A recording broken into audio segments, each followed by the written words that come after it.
Hey everyone, welcome back to our channel. Today I'm going to show you how to hide and unhide any folder into your Windows 11 in a very simple way. How you're going to do it, I will going to create a folder over here.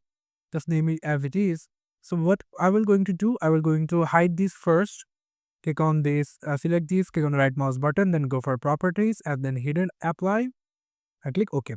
You can see it's hide. So how you going to get it back? Just go for this PC. And now you need to go for the view section over here. Then you just need to go for show and you just need to select hidden items. After that, what will happen, you can see that this folder, these two folder is hidden. So now it's are showing. So what you need to do, you just need to simply select them one up and go for properties, going to unselect the hidden, click apply and OK. And now you can see this folder is shows up.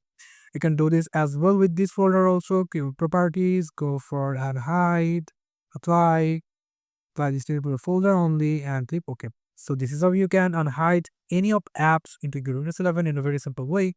Thank you so much for watching this video. I hope to see you in other videos. Till then, goodbye.